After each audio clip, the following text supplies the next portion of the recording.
सात संगत जी, प्यार से कहना धन निरंकार जी। सात संगत जी, सदगुरु को बहुत बहुत शुक्राना कि इनकी असीम कृपा से हमारे जीवन में ब्रह्म ज्ञान आया है और हम निरंतर इसका सदुपयोग कर रहे हैं, करते जाएं। सात संगत जी, ये ब्रह्म ज्ञान हमारे जीवन में स्थिर रहे, लगातार बना रहे, इसके लिए हमें सत्संग करने की बहुत ही आवश्यकता है, विशेष आवश्यकता है। क्योंकि अगर हम सत्संग नहीं करते हैं तो ब्रह्म ज्ञान जो जानकारी हमें परमात्मा की मिली है, इस पर हमें पूरा का पूरा विश्वास, श्रद्धा, भाव नहीं हो सकता है। सत्संग जी, कुछ लोग कहते हैं कि ब्रह्म ज्ञान यदि ले लिया तो फिर हमें सत्संग जाने की क्या ज़रूरत है, परमात्मा हर जगह है, हाजिर नाजिर है, हम कहीं भी परमात्मा को देख सकते हैं, सिमरन कर सकते हैं। लेकिन सत्संग जी, संतों ने कहा है परमात्मा तो हर जगह है, हाजिर नाजिर है, इसमें दो राय नहीं है। घर पर भी है, ये हर जगह है। लेकिन सत्संग जी, परमात्मा तो हर जगह है, स्थिर है, अडोल है, अजन्मा है, लेकिन हमारा ध्यान जो है बिखरा हुआ है। हम घर में होते हैं या कहीं ऑफिस में होते हैं, कहीं भी होते हैं, तो हमारा ध्यान वहाँ बिखरा होता है, इस परमात्मा पर सही ढंग से लग नहीं पाता है। और हमारा ध्यान केंद्रित हो जाए, इसका एकमात्र साधन है सत्संग। जब हम सत्संग में पहुँचते हैं, संतों के दर्शन होते हैं, आगे से दूसरा संत आते हैं तो धन निरंकार होती है, तो हमारी लिप जो है इस परमात्मा से जुड़ जाती है और हम वहाँ सदगुरु के चरणों में अरदास करते हैं कि परमात्मा, हे प्रभु, अब तक तो हम गृहस्थ में तमाम रिश्ते नातों में फंसे थे,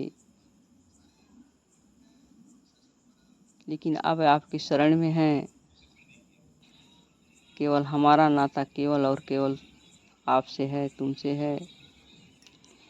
और जब इस तरह से हमारी अरदास हो जाती है तो हमारी लिप जो है बड़े आसानी से इस परमात्मा से, इस सदगुरु से जुड़ जाती है और हमारा ध्यान केंद्रित हो जाता है। सत्संग जी, ध्यान अगर हमारा केंद्रित नहीं है, ध्यान इधर उधर है, तो शरीर से सत्संग करने में, सत्संग पर बैठने में कोई मतलब नहीं है। क्योंकि ये शरीर जो है न सुनती है न समझती है। सुनना और समझना तो केवल मन का काम है। मन हमें सदगुरु के चरणों में लगाना है, तभी आगे से जो भी संत महापुरुषों के वचन आएंगे या जो भी विचार आएगा सदगुरु स्वरूप महात्मा का, वो सब हमारे जीवन में उतरता चला जाएगा। सत्संग जी, सत्संग एक आईना भी है जो हमारे कमियों को निकाल कर बाहर रख देता है और हम समझ जाते हैं कि हमारे अंदर ये कमियां हैं। अपने को पहचानने का मौका देता है, आत्ममंथन करने का मौका देता है।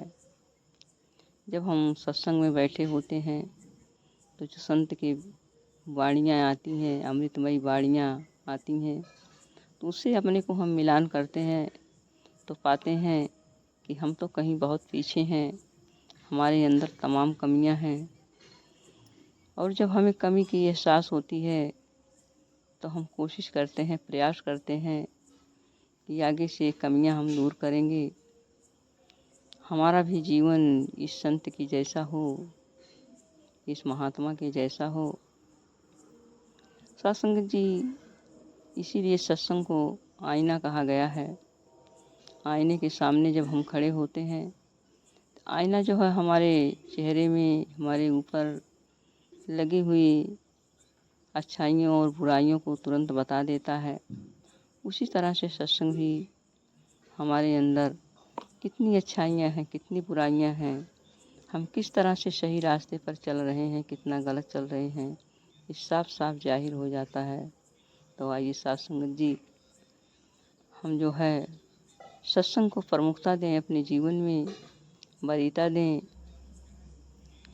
तभी जो है हमारी भक्ति सही ढंग से चल पाएगी, भक्ति हो पाएगी। साथ संगत जी, ये मनुष्य तन जो मिला है, सद्गुरु की कृपा हुई है कि हमारे जीवन में भक्ति आ गई है।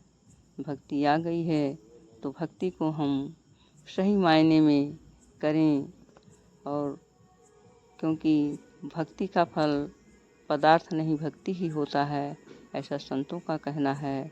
साथ संगत जी, जब हम भक्ति का फल हमारे जीवन में आता है तो हमें दौड़ दौड़ कर सत्संग मिलती है, सेवा मिलता है, भक्ति मिलती है, और हम जो है करते जाते हैं, तथा हमारे जीवन में जो भी कमियां होती हैं धीरे धीरे एक एक करके दूर हो जाती हैं। सद्गुरु की रहमत हो, कृपा हो कि हमारे जीवन में भक्ति पूर्ण रूपेण से आ जाए, इससे हमारे मानव तने जो मिला है ये सुहेला हो जाए। ऐसी अरदास है, ऐसी प्रार्थना है।